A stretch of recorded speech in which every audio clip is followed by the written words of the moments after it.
Ok, donc je m'appelle Eric, je suis bruxellois, je suis travailleur social, ma formation, je suis assistant social.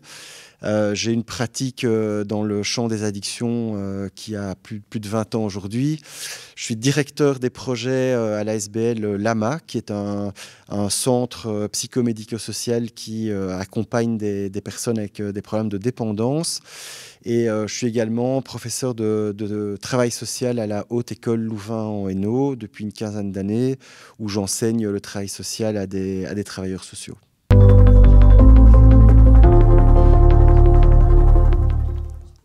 Ok, donc le projet Lama, c'est une institution qui existe en région bruxelloise depuis 1982. Donc ça a été la première institution à proposer des traitements de substitution à des usagers d'héroïne à l'époque dans un milieu urbain. Au fil du temps, c'est une institution qui a abaissé ses seuils, qui s'est diversifiée dans ses pratiques, puisqu'on est passé de consultations ambulatoires à de l'accompagnement au logement, à des équipes mobiles. Et l'année prochaine, on sera le partenaire avec Transit de la prochaine salle de consommation à moindre risque qui sera située dans le quartier Ribeaucourt, qui est un lieu de deal et de consommation connu à Bruxelles.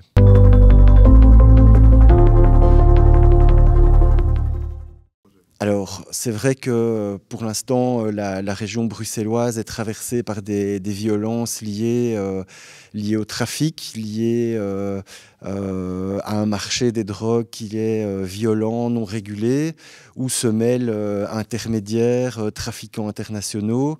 Et on a une situation bruxelloise où on a eu des échanges de tirs, il y a eu des morts, il y a eu des blessés. Et donc, il y a une réponse sociétale qui s'est activée autour de cette problématique-là. Donc d'abord, la réponse, elle a été policière, répressive, avec la création de toute une série de hotspots. Je pense qu'il y en a 15 en région bruxelloise. Mais le secteur drogue et addiction a imposé une réponse socio-sanitaire à cette problématique. Et donc on a aujourd'hui une capacité qui est réduite, mais qui est malgré tout présente, de pouvoir proposer des réponses du côté de la santé, du côté de la réduction des risques, par l'intermédiaire d'équipes mobiles, par l'intermédiaire d'accompagnement vers des solutions de logement, pour essayer de permettre à des usagers principalement fragilisés, vulnérables, de sortir de la rue, d'être accompagnés vers les soins, d'être accompagnés vers des parcours d'insertion dans la ville ou dans des dispositifs de santé.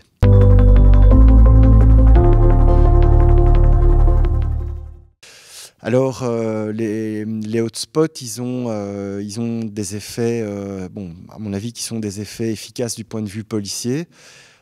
Sont des stratégies de police connues et maîtrisées par les différents services. Mais sur le plan de l'accompagnement social, ça vient vraiment perturber le lien qu'on peut établir en tant que travailleurs sociaux, surtout dans les équipes mobiles, avec des personnes qui sont sur des territoires de la ville, qui deviennent des hotspots, parce que les contrôles policiers, la présence policière, la confiscation parfois du matériel de stérile de consommation déplacent en fait les personnes, déplacent les populations.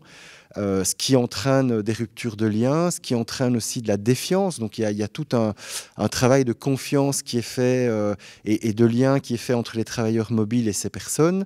Et quand ces personnes se voient malmenées par les pouvoirs publics ou par la police, elles ne comprennent pas toujours pourquoi, parce que ce n'est pas forcément elles qui trafiquent ou elles qui créent des troubles. Elles sont simplement statiques sur l'espace public et parfois elles y consomment, mais elles ont pas toujours d'autres lieux pour pouvoir consommer.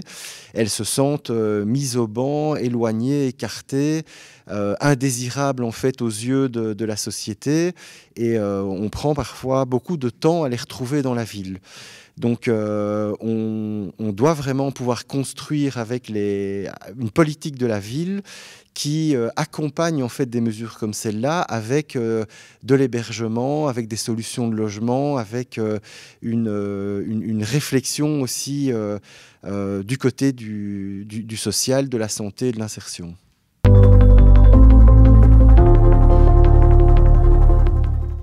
Alors, donc le projet dont tu parles, c'est le projet Sublink, en fait, qui est un projet en réseau qui associe des acteurs du champ des addictions. Donc, on a le projet Lama et Transit, hein, qui est un opérateur drogue régional à Bruxelles, qui est un partenaire de longue date. Et on a des acteurs aussi du champ du sans-abrisme, où là, on a la SBL Diogène et le SAMU Social, qui sont nos partenaires. Et donc, l'idée, c'était, suite à la problématique de visibilité de personnes, en fait, dans les stations de métro. Il y a eu un décompte qui avait été réalisé par la STIB, qui est partenaire du projet Sublink aussi, qui est la société de transport bruxelloise, qui dénombrait plus de 200 personnes qui dormaient dans les stations de métro. Et donc, l'ambition du projet, elle est triple, hein. Donc, elle est de faire du lien avec les personnes dans les stations, d'essayer de construire des trajectoires de sortie de ces personnes par l'intermédiaire de remise en logement ou d'hébergement. Et donc, on active dans le cadre de ce projet ce qu'on appelle le dispositif hôtel. Donc, on accompagne des personnes dans des solutions hôtelières. On va leur rendre visite ensuite sur place. Et le troisième enjeu, c'est de travailler avec le contexte. Donc, au-dessus de chaque station, il y a des acteurs de première ligne, des maisons médicales, des acteurs de santé mentale, des acteurs sociaux. Et l'idée, je dirais le challenge, c'est d'aller les mobiliser, d'aller les chercher, d'aller les convier à se mettre autour de la situation des personnes fragilisées pour pouvoir créer de la porosité entre ces acteurs-là et les personnes sans abri qui sont en difficulté. Et donc, plus largement, se pose aussi la question de ok, si à un moment la société, la région nous dit voilà, c'est plus possible d'avoir des personnes en errance dans le métro, derrière c'est qu'est-ce que la société est en capacité, en mesure de proposer aujourd'hui pour ces personnes.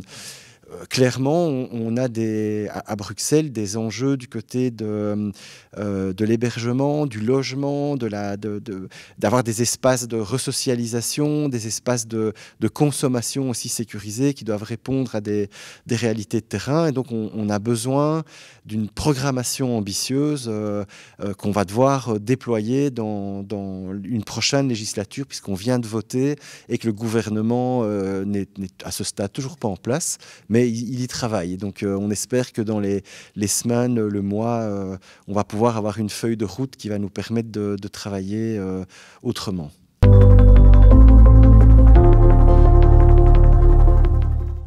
Oui, c'est une réflexion en fait sur la construction de la ville.